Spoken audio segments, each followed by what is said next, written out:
So ATI do 20%, and those subcontractors do like 80% of the work. 80%. Wow. I don't know if we want to share that they do all the work. No, never.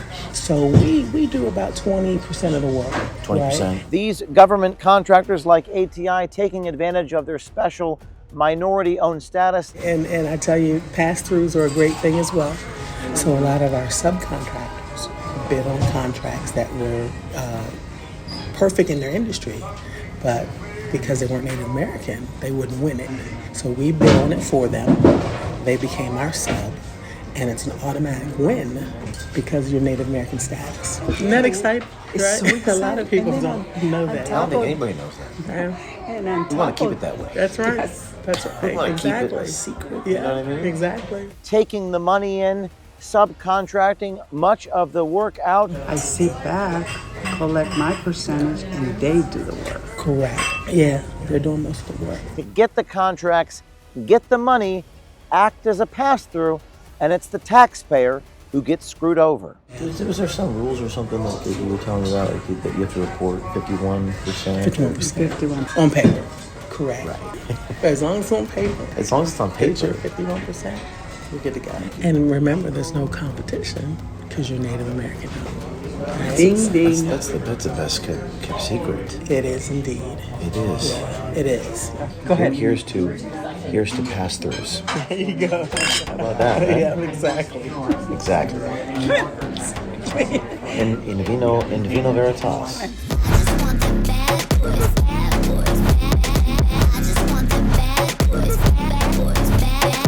My name is James O'Keefe. Turn that off.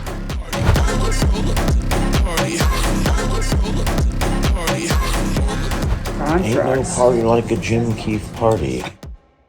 What you're about to see is a microcosm of one of the biggest scams in American history. A scheme that could be costing taxpayers up to $100 billion every year. It's a system long described as an open secret in Washington, one that dwarfs the USAID fraud scandals in both scale and scope.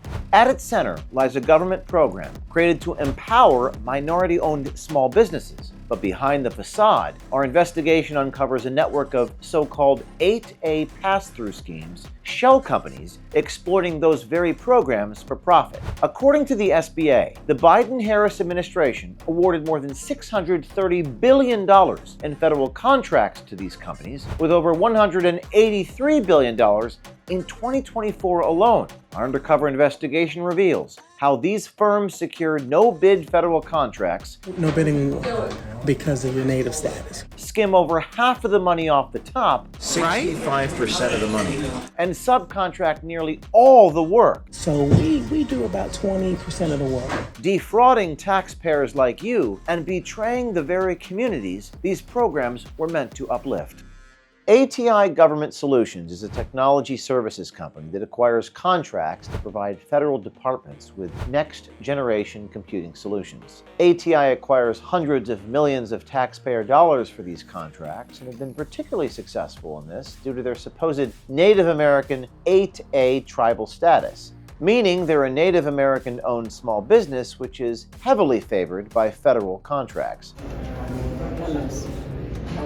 Very fake. Try the other one. We went undercover and arranged meetings with multiple employees to dig deeper into the truth behind their ownership, their small business status, and their excessive use of subcontractors. Yeah. Oh my gosh, yes. That's better. Yes. And what we found was more damning than we ever expected. I'm Jim. Nice to see you. Nice to meet you, Jim. Nice to meet you, Daisy. Let's see.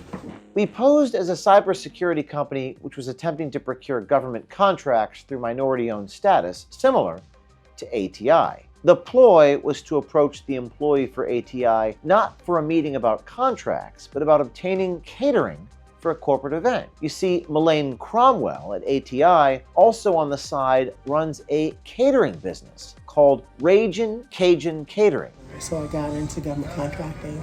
I love what I did. I help large and small companies win contracts with the government. I wanted to talk about gumbo. I want to get to the good stuff. I mean, this is interesting. No and way, it's I'm a not little dumb. bit boring for me. Absolutely. Right. So I'm excited to talk to you about vacation food. Yeah, absolutely. We were shocked that almost immediately in the meeting, less than 2 minutes in, Melaine Cromwell at ATI told us all about her position as the Director of Contracts for ATI. And what was in that job? What was your title or your role there? I'm the Director of Contracts. You're the director? Uh-huh. The director? The Director. So there's no one above you in the contracts? There's no one above me. Melaine Cromwell goes on to explain that because ATI is supposedly Native American owned, they are heavily favored by government contracts and often acquire $100 million contracts with no bidding war. This enables them to, quote, pass through the majority of the work to companies that wouldn't usually be eligible, while keeping the majority of the compensation for themselves. And I tell you, pass-throughs are a great thing as well. Tell me about those. Well, so with pass-throughs, because you're Native American, right? If you have, there's a big bid out and there's a company that wants to bid on it that's not Native American, all they do is partner with you. They use their people, you subcontract to them, right? They're your subs. So a lot of our subcontractors bid on contracts that were perfect in their industry, but because they weren't Native American, they wouldn't win it. So we bid on it for them. They became our sub, and it's an automatic win because of the government set aside. You automatically will win that contract because of your Native American status. There's no bidding war. No bidding war because of your Native status. You get it. You get it. A pass-through scheme is when an 8A small business acts as a front to win government contracts meant for disadvantaged firms. Instead of actually doing the work, it passes the contract to a larger, ineligible company, violating SBA rules and defrauding the government and defrauding you, the taxpayers. Isn't that exciting? It's Right? so A lot of exciting. people And then don't know that. I don't think anybody knows that. Yeah. And on We want top to keep of it that way. That's right. Yes. That's right. We want to keep it Exactly. a secret. Yeah, You know what I mean? exactly. Subcontracting out some of the development work isn't necessarily a crime. It is actually quite common. However, things appear to take a criminal turn when Melaine Cromwell confesses to us that ATI, the prime contractor here, will often do as little as 20% of the actual software development work and offload 80% of the work to their subcontractors. I sit back, collect my percentage, and they do the work. Correct. Yeah, they're doing most of the work. The people you're subbing to do the majority of the work. So we do about 20% of the work. So ATI do 20%, and those subcontractors do like 80% of the work. 80% of the work. I don't know if we want to share that they do all the work. No, never. No. don't wanna share. Well, So we're here outside ATI Government Solutions. This is the building in Frederick, Maryland, where I'm standing, that ATI Government Solutions is housed out of. Now, according to the federal acquisition regulations, specifically the limitations of subcontracting clause FAR 52.21914, the prime contractor in a government contract must do at least 51% of the work. This is more broadly referred to as the 51% rule, and this is what ATI Government Solutions appears to be violating.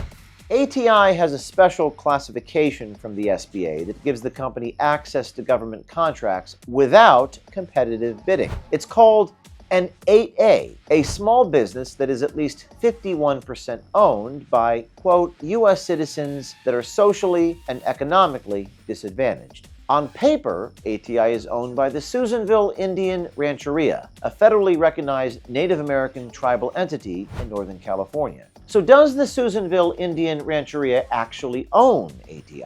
And what role, if any, do they actually hold besides appearing as 51% owners on paper? This is the webpage for SFSI, ATI. Oh, ATI. I think I've heard of that. Yeah, that's our technology department. Well, in order to answer that question, we went undercover to meet with the head of the Susanville Indian Rancheria, Arian Hart, and discussed exactly how the business arrangement would work if we wanted them to appear to be the owners of our imaginary company to help us gain government contracts, much like ATI does. We just want to get government contracts. So we need the Native Americans' ownership to be able to obtain that. It makes it easier to get into the 8A contracting, for sure.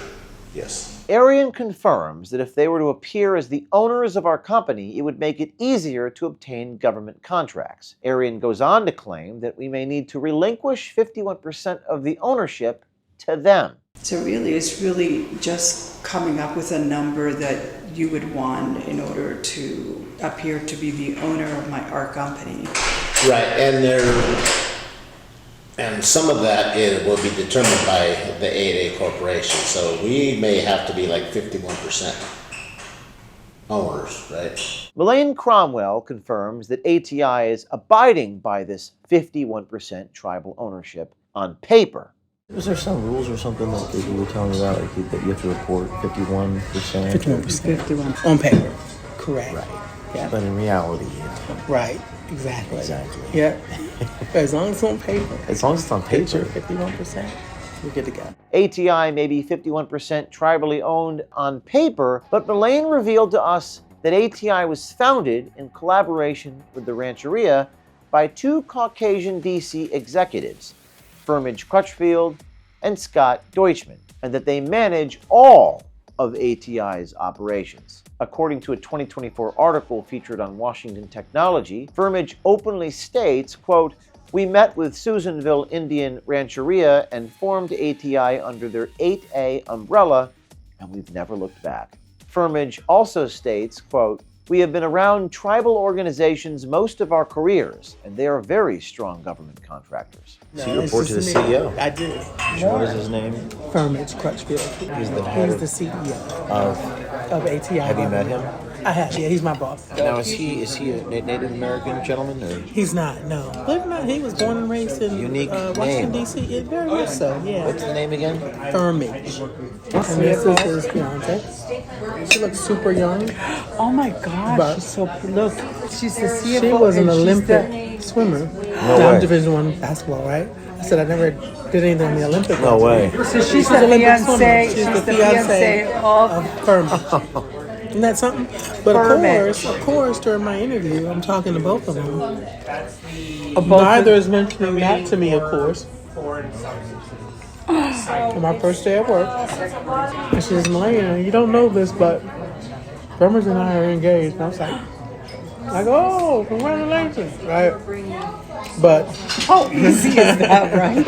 CFO and CEO. That's Listen, nice work if you can get it. I That think is so. nice work. This is juicy gossip. I love it. no, this is fact. This is not gossip. With Firmage Crutchfield as CEO, his fiancée, Olympic swimmer Marina Molyayeva, as CFO, and his business partner Scott Deutschman as CDO, it becomes clear that the Susanville Indian Rancheria has almost no involvement in the actual operations of ATI. Arian Hart then confirms to us that in the case of ATI, they are sole proprietors, and that anyone working for ATI works for the tribe, acknowledging that, quote, "We are the owner. They do the work." Firmage Crutchfield, he's our CEO for that company. And so what is your role with them? The tribe itself. Yeah. So we are the owner of that company, right? We're the owner of all those 8A companies. We are the sole proprietor, I guess, right? So the company does, they go out and get their contracts, do their business, develop that company, go out and get jobs and work for the tribe. But you don't do any of the work. They do it. They do the work, yes.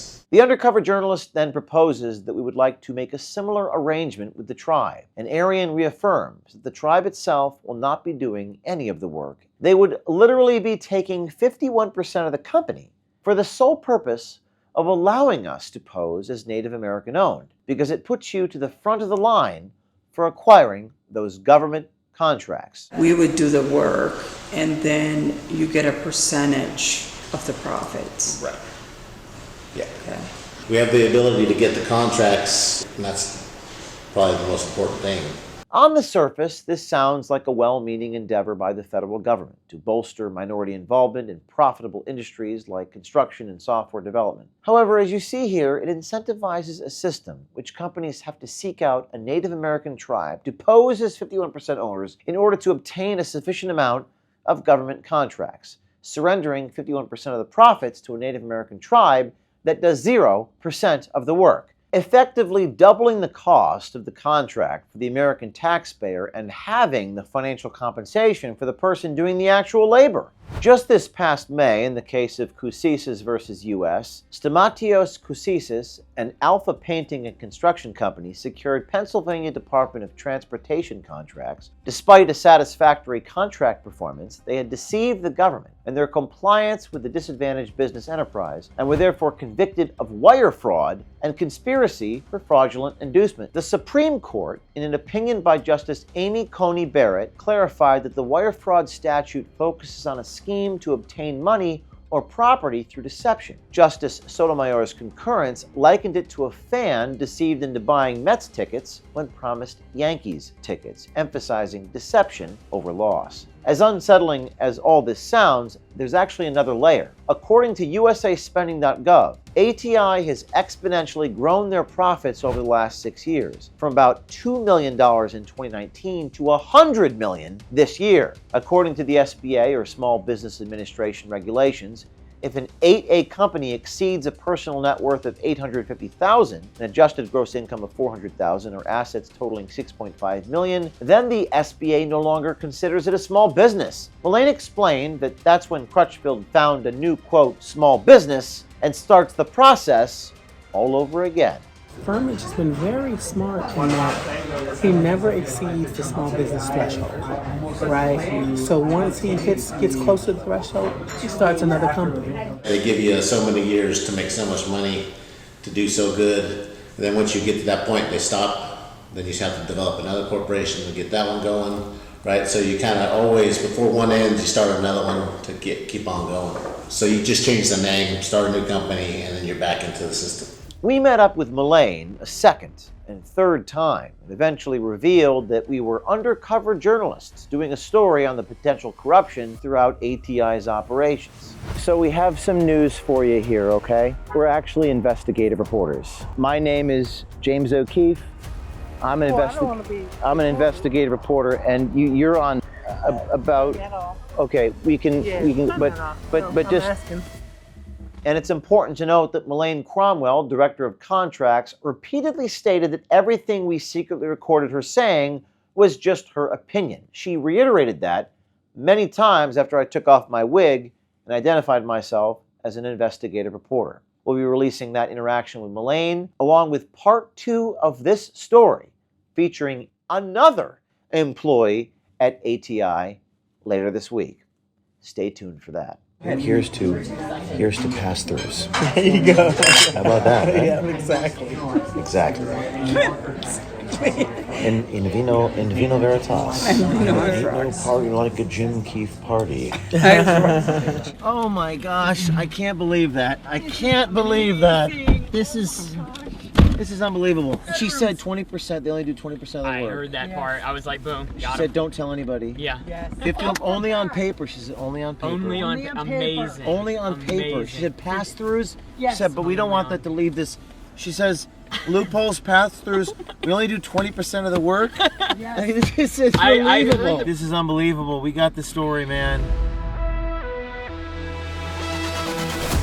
I'm very proud of my team. This story took us about 6 months to do, and I hear your comments that nothing ever happens to these people, that nothing will come of this, nobody will be arrested. I hear you loud and clear, and let me say that I am on your side, but this is kind of unprecedented here. This is a lot of bureaucracy. These fact patterns about 8As and super 8As and government subcontractors and 51% rules, it gets complicated real fast, and people lose interest real fast. But what isn't complicated is this individual encouraging people to stay quiet about breaking the law, saying she does not want the public to know that they're taking advantage of you and fleecing the taxpayer. So we have now done our job.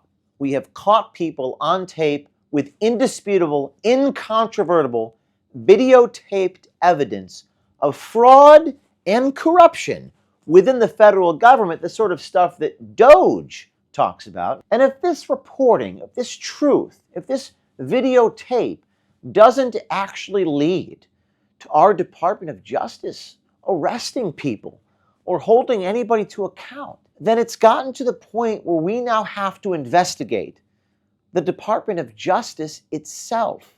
So we're calling on the people inside the Department of Justice to do the right thing. We actually have confidence and optimism that this report will actually lead to the results and the accountability that all of you so desperately seek. And stay tuned for part 2, because we are just getting started. If you've enjoyed this type of reporting, one-of-a-kind, fearless, impartial, independent, nonprofit journalism which doesn't favor a commercial imperative over the pursuit of truth, it takes 6 months to do, and an army of investigators, fact-checkers, researchers, costume designers, attorneys. Well, if you support this and you want to continue to support this, please consider a donation to Citizen Journalism Foundation, o'keefemediagroup.com/donate, where you'll find tax-deductible giving instructions to our 501c3. And we look forward to seeing you at the Citizen Journalism Awards, November 13th at Mar-a-Lago. Tickets available at citizenjournalistgala.com.